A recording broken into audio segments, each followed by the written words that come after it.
Hello everyone, this is Robert from Book of Mormon Editions, where we discuss printings, publications, and various editions of the Book of Mormon. So I'm going to take a tangent today and discuss something I privately promised to a few who have corresponded with me. It's the idea that the Book of Mormon has had some amazing imagery while reading it. So much so that illustrating the Book of Mormon has become a modern day phenomena and something that can be addressed here. So I'd like to take a few minutes today and discuss illustrating the Book of Mormon, its benefits, and some challenges with it. So, going back to the beginning, when the Book of Mormon was first published in 1830, the text was in novel form, no pictures, and the reader had to come up with images that reflected the Book of Mormon stories while reading it. This was the case mostly through the 1800s and even into the 1900s. One of the first editions of the Book of Mormon that included pictures was in 1939 in a third-party printing called A Voice from the Dust.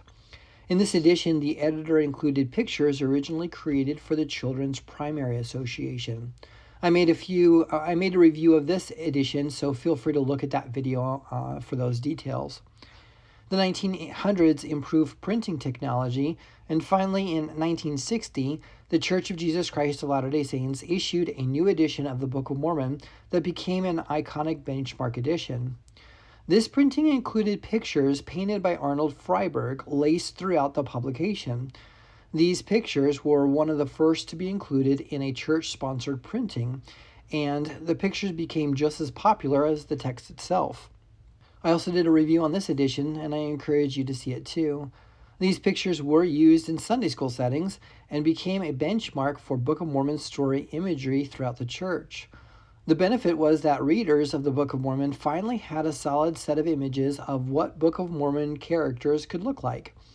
Freiberg's style was to overemphasize characters' stature and physique, to represent courage and strength. Nephi was somebody to be looked up to, and Samuel the Lamanite was courageous to withstand arrows on the wall while he preached. The challenge was that these Freiberg pictures became so ingrained in Mormon culture that anything different just seemed out of place. Alternative pictures just aren't as accepted as the Freiberg imagery. Freiberg pictures became the rule of thumb that others would be compared to.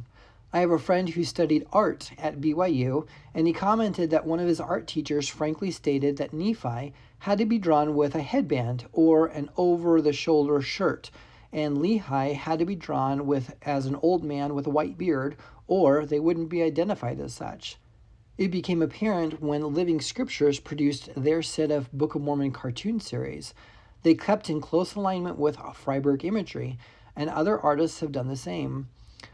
And so other artists continue to do this, as it seems that there is a general imagery within the LDS community on what Book of Mormon characters and stories generally could look like. Recently, the Church of Jesus Christ of Latter-day Saints produced an official series of Book of Mormon videos where they go through much of Book of Mormon stories.